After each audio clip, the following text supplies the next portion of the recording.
Hi, welcome to the February edition of Chief Chat. Happy Groundhog's Day for those who celebrate. We do have a few things to cover, unfortunately. On the 28th, we did have a double contact shooting off of Adele Castle Drive. What we got was a call for two subjects that were knocking on doors trying to get someone to call medical personnel for them. When we arrived, the shooting victims were very, very uncooperative, refused to speak to us. We tried to piece a few things together, but we just weren't able to find anything that tied them to the neighborhood. We're not sure what they were doing around there. We're still in the active investigation piece of this, but nothing that we can tie to a certain part of that street or a certain part of that neighborhood. We're still trying to figure that out. We also had a carjacking over on Dolphin Way in the 14600 block, where there was a DoorDash delivery person making a legitimate delivery.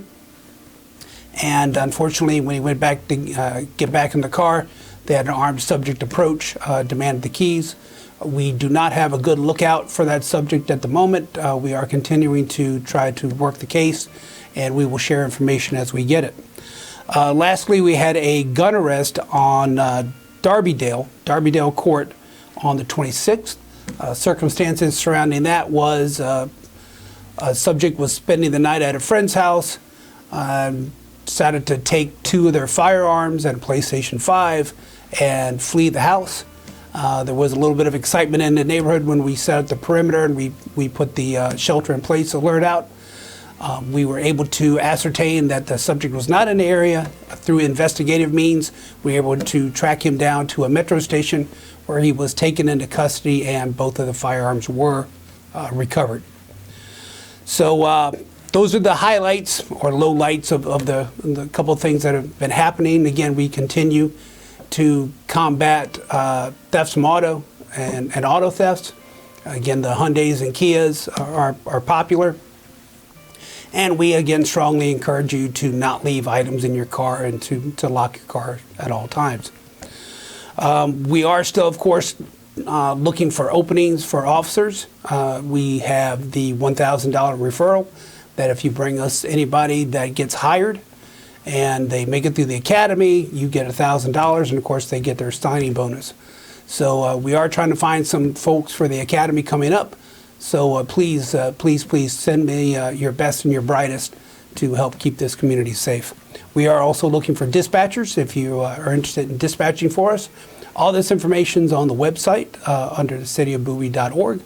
So please take a moment to look at that. New year, new career. Come on and work for us. We also have RAD classes starting up again. They begin on Wednesday the 15th.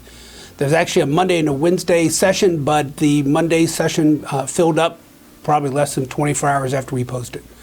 The Wednesday class is about half full, so if you are considering taking this, please get on the stick and let Ellen Boswell know so we can get you on that register before it closes out. They are fairly popular, so they do fill up quite quickly. Some other news, we do have the police plunge tomorrow for Special Olympics Maryland. If you go on plungemd.org. You will see, look for the Bowie Police Department team. Feel free to make a donation. Along those lines, I spent last Friday doing the Super Plunge, which was 24 plunges in 24 hours, which was not as bad as I thought it was going to be, but it was also pretty doggone cold.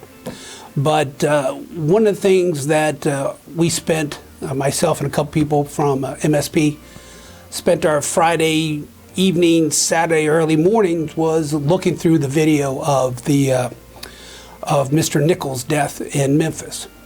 So we are at this great event, having a great time, doing something great for the athletes of Special Olympics. But at the same time, that was weighing heavy on us as we watched this horrific video, and we started to talk about it and talked about where our profession is and where it's going and where it needs to go. So so much has already been said about it. I just want to put my 2 cents in for what it's worth. Again, I feel like I'm in a rewind to George Floyd a little bit.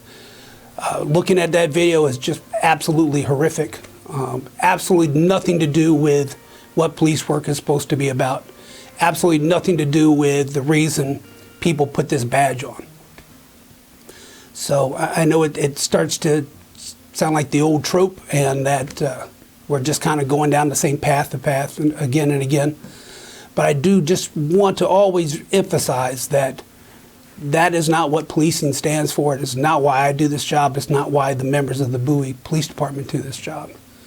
So, we know that for every incident that comes about like this, it erodes trust between us and the public, our profession and the public. So, again, I'm imploring you to reach out, be open with us. Come join the Citizens Academy that starts in April. I think there's still some slots left. We'll talk about all this stuff. We go into deep dives. We want to hear your feelings on it. We're here to talk about it. We know that it's a very emotional subject, and we realize that oftentimes our profession's on the wrong side of that conversation. But again, it's not what we represent here at the Bowie Police Department. It's not what we strive to do every day. So again, I encourage you, if you have questions, you have concerns, you can reach out directly to me. We'll be happy to talk to you. We'll be happy to show you what we're about. And we look forward to, as this weather starts to break, eventually getting back in front of people, getting back in front of you, and continuing to build those ties. But again, that's it for this month. If I'm stuttering and stammering just a bit on this, it's a tough subject and one that keeps me up at night. So give me a little grace on that piece. But again, thank you for watching, and we will see you in March.